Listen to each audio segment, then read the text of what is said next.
ਅੱਜ ਆਪਾਂ ਕਰਾਂਗੇ ਅਗਲਾ lesson the peacock and the Crow.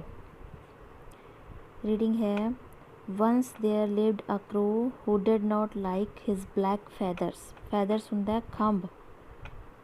ਇੱਕ ਵਾਰ ਇੱਕ ਕਾਂ ਸੀ ਜਿਸ ਨੂੰ ਆਪਣੇ ਕਾਲੇ ਖੰਭ ਪਸੰਦ ਨਹੀਂ ਸੀ। He wanted to be like a peacock because the colourful feather of the peacock looked very beautiful.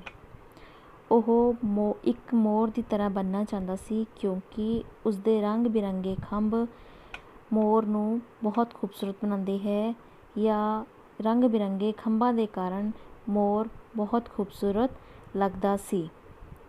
You look so dull and plain, look how beautiful the peacock are. I wish I were a peacock, he would say to other crows. ਉਸਨੇ ਦੂਸਰੇ ਕਾਵਾਂ ਨੂੰ ਕਿਹਾ ਕਿ ਦੇਖੋ ਆਪਣੀ ਤਰਫ, ਤੁਹਾਡੇ ਖੰਭ ਕਿੰਨੇ ਡਲ ਅਤੇ ਪਲੇਨ ਨੇ, ਸਾਦੇ ਨੇ। ਮੋਰ ਦੀ ਤਰਫ ਦੇਖੋ ਕਿੰਨਾ ਖੂਬਸੂਰਤ ਹੈ। ਉਹ ਵਿਸ਼ ਕਰਦਾ ਹੈ ਕਿ ਕਾਸ਼ ਉਹ ਵੀ ਇੱਕ ਮੋਰ ਹੁੰਦਾ। One day perching on his tree. Perching ਹੁੰਦਾ ਬਹਿਣਾ, ਉੱਚੀ ਜਗ੍ਹਾ 'ਤੇ ਬਹਿਣਾ ਜਾਂ ਕਿਸੇ ਕਿਨਾਰੇ 'ਤੇ ਬਹਿਣਾ। ਇੱਕ ਦਿਨ ਉਹ ਇੱਕ ਪੇੜ 'ਤੇ ਬੈਠਾ ਸੀ। ਦ ਕ੍ਰੋ ਸਾ ਮੈਨੀ ਪੀਕੋਕ ਫੈਦਰਸ ਔਨ ਦ ਗਰਾਊਂਡ। ਕਾਂ ਨੇ ਜ਼ਮੀਨ 'ਤੇ ਮੋਰ ਦੇ ਬਹੁਤ ਸਾਰੇ ਖੰਭ ਵੇਖੇ। ਦ ਫੈਦਰਸ ਲੁਕਡ ਵੈਰੀ ਬਿਊਟੀਫੁਲ। ਖੰਭ ਬਹੁਤ ਖੂਬਸੂਰਤ ਸੀ। ਸੀਇੰਗ ਦੋਜ਼ ਪੀਕੋਕ ਫੈਦਰ, ਮੋਰ ਦੇ ਉਹਨਾਂ ਪੰਖਾਂ ਨੂੰ ਦੇਖਦੇ ਹੋਏ, ਹੀ ਗੋਟ ਐਨ ਆਈਡੀਆ, ਉਸਨੇ ਇੱਕ ਆਈਡੀਆ ਆਇਆ। ਹੀ ਕਲੈਕਟਡ ਆਲ ਦ ਫੈਦਰਸ, ਉਸਨੇ ਸਾਰੇ ਖੰਭ ਇਕੱਠੇ ਕੀਤੇ। And stuck them into his wings and the tail, ਅਤੇ ਉਸਨੇ ਆਪਣੇ ਖੰਭਾਂ ਦੇ ਉੱਪਰ ਅਤੇ ਪੂੰਛ ਦੇ ਉੱਪਰ ਉਹਨਾਂ ਨੂੰ ਚਿਪਕਾ ਦਿੱਤਾ।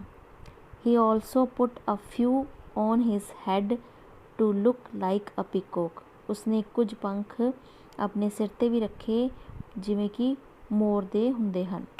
ਹੀ flew to a river to see his reflection. Reflection ਹੁੰਦਾ ਪ੍ਰਤੀਬਿੰਬ, ਯਾਨੀ ਕਿ ਜੋ ਸ਼ੀਸ਼ੇ 'ਚ ਆਪਾਂ ਦੇਖਦੇ ਹਾਂ, ਪਾਣੀ ਵਿੱਚ ਆਪਣਾ ਪ੍ਰਤੀਬਿੰਬ ਦਿਖਦਾ ਹੈ। ਹੀ ਫਲਿਊ, ਉਹ ਉੱਡਿਆ ਟੂ ਅ ਰਿਵਰ, ਇੱਕ ਨਦੀ 'ਤੇ, ਟੂ ਸੀ ਹਿਜ਼ ਰਿਫਲੈਕਸ਼ਨ, ਆਪਣਾ ਪ੍ਰਤੀਬਿੰਬ ਵੇਖਣ ਲਈ। Wow now I look as beautiful as a peacock. ਉਹ ਬਹੁਤ ਖੁਸ਼ ਹੋਇਆ ਕਿ ਹੁਣ ਮੈਂ ਵੀ ਮੋਰ ਦੀ ਤਰ੍ਹਾਂ ਖੂਬਸੂਰਤ ਦਿਖਦਾ ਹਾਂ। ਹੀ ਸੈਡ ਹੈਪੀਲੀ, ਉਸਨੇ ਖੁਸ਼ੀ ਨਾਲ ਕਿਹਾ। He felt so proud that he started ignoring his friends. ਉਸਨੂੰ ਆਪਣੇ ਆਪ 'ਤੇ ਇੰਨਾ ਗਰਵ, ਇੰਨਾ ਘਮੰਡ ਹੋਇਆ ਕਿ ਉਸਨੇ ਆਪਣੇ ਦੂਸਰੇ ਫਰੈਂਡਸ ਨੂੰ ਅਣਦੇਖਾ ਕਰਨਾ ਸ਼ੁਰੂ ਕਰ ਦਿੱਤਾ। ਇਗਨੋਰਿੰਗ, ਅਣਦੇਖਾ ਕਰਨਾ, ਧਿਆਨ ਨਾ ਦੇਣਾ। ਹੀ ਟੋਲਡ ਦੈਮ, ਉਸਨੇ ਉਹਨਾਂ ਨੂੰ ਕਿਹਾ, look at my beautiful feather, ਮੇਰੇ ਖੂਬਸੂਰਤ ਖੰਭਾਂ ਵੱਲ ਵੇਖੋ। I don't belong to you any more, ਹੁਣ ਮੈਂ ਤੁਹਾਡੇ ਨਾਲ ਸੰਬੰਧ ਨਹੀਂ ਰੱਖਦਾ। ਸੋ ਸਟੇ ਅਵੇ ਫਰੋਮ ਮੀ, ਇਸ ਲਈ ਮੈਥੋਂ ਦੂਰ ਰਹੋ। Now I am also as beautiful as a peacock, ਹੁਣ ਮੈਂ ਓਨਾ ਹੀ ਖੂਬਸੂਰਤ ਹਾਂ ਜਿੰਨਾ ਕਿ ਮੋਰ। ਹੀ ਸੈਡ ਟੂ ਹਿਮਸੈਲਫ, ਉਸਨੇ ਆਪਣੇ ਆਪ ਨੂੰ ਕਿਹਾ। He thought that now he should live among the peacocks, ਉਸਨੇ ਸੋਚਿਆ ਕਿ ਹੁਣ ਉਸਨੂੰ ਮੋਰਾਂ ਦੇ ਵਿੱਚ ਰਹਿਣਾ ਚਾਹੀਦਾ ਹੈ। So he went to join the pride of peacocks. Pride of peacocks ਦਾ ਮਤਲਬ ਹੁੰਦਾ ਹੈ ਮੋਰਾਂ ਦਾ ਝੁੰਡ ਜਾਂ ਗਰੁੱਪ।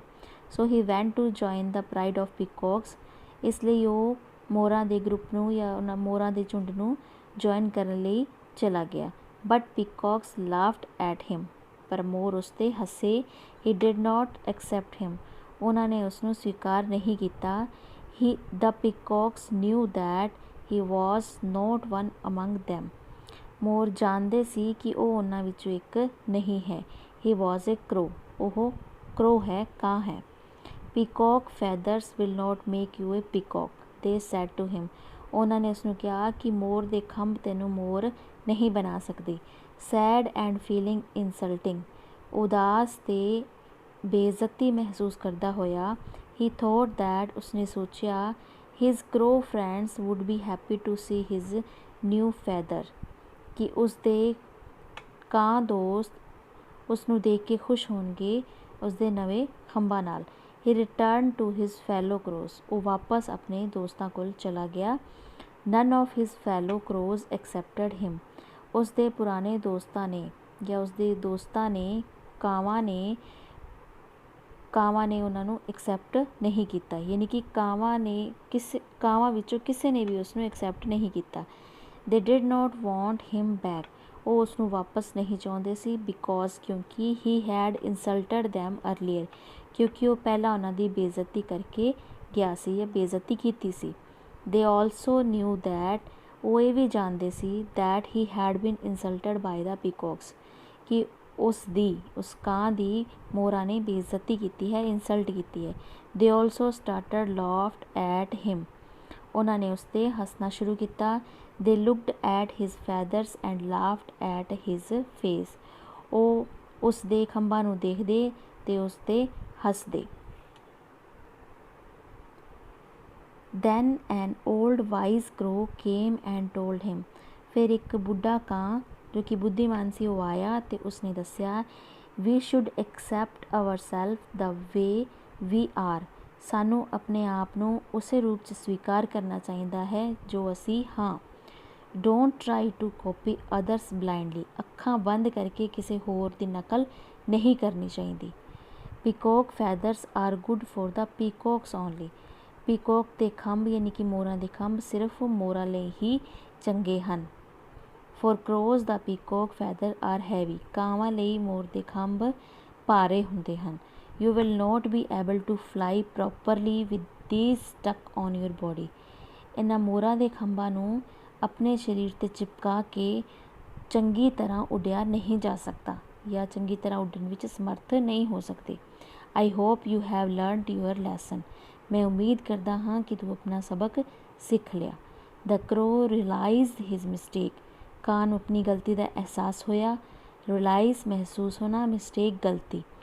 ਤੋ he thought that he was looking handsome, ਉਹ ਸੋਚ ਰਿਹਾ ਸੀ ਜਾਂ ਉਸਨੇ ਸੋਚਿਆ ਕਿ ਉਹ ਸੁੰਦਰ ਲੱਗ ਰਿਹਾ ਹੈ। He found it difficult to fly properly, ਪਰ ਉਹ ਚੰਗੀ ਤਰ੍ਹਾਂ ਉੱਡਣ ਵਿੱਚ ਸਮਰਥ ਨਹੀਂ ਹੈ ਜਾਂ ਚੰਗੀ ਤਰ੍ਹਾਂ ਉੱਡਣ ਵਿੱਚ ਉਸਨੂੰ ਕਠਿਨਾਈ ਹੋਏਗੀ। ਡਿਫੀਕਲਟੀ ਕਠਿਨਾਈ ਜਾਂ ਡਿਫੀਕਲਟ ਮੁਸ਼ਕਿਲ। He tore off the entire peacock feather, entire ਸਾਰੇ, ਟੋਰ ਆਫ ਉਤਾਰਨਾ, ਉਸਨੇ ਸਾਰੇ ਮੋਰ ਦੇ ਖੰਭ ਉਤਾਰ ਦਿੱਤੇ। ਦੈਟ ਵਰ ਸਟਕ ਟੂ ਹਿਜ਼ ਫੈਦਰ, ਜੋ ਉਸਨੇ ਆਪਣੇ ਖੰਭਾਂ ਉੱਪਰ ਚਿਪਕਾਏ ਸੀ। He accepted his plain self, ਉਸਨੇ ਆਪਣੇ ਆਪ ਨੂੰ ਸਾਦਾ ਹੀ ਸਵੀਕਾਰ ਕੀਤਾ। Then he went to his friends, ਫਿਰ ਉਹ ਆਪਣੇ ਦੋਸਤਾਂ ਕੋਲ ਗਿਆ। And apologised for insulting them, ਅਤੇ ਉਹਨਾਂ ਦੀ ਬੇਇੱਜ਼ਤੀ ਕਰਨ ਲਈ ਉਸਨੇ ਮਾफ़ੀ ਮੰਗੀ। ਅਪੋਲੋਜਾਈਜ਼ਡ ਮਾफ़ੀ ਮੰਗਣਾ। ਦੇ ਐਕਸੈਪਟਡ ਹਿਮ, ਉਹਨਾਂ ਨੇ ਉਸਨੂੰ ਸਵੀਕਾਰ ਕੀਤਾ। ਐਂਡ ਬਿਕੇਮ ਫਰੈਂਡਸ ਅਗੇਨ, ਅਤੇ ਦੁਬਾਰਾ ਉਹ ਦੋਸਤ ਬਣ ਗਏ। ਦ ਕਰੋ ਵਾਜ਼ ਫਾਈਨਲੀ ਹੈਪੀ, ਕਰੋ ਹੁਣ ਖੁਸ਼ ਸੀ।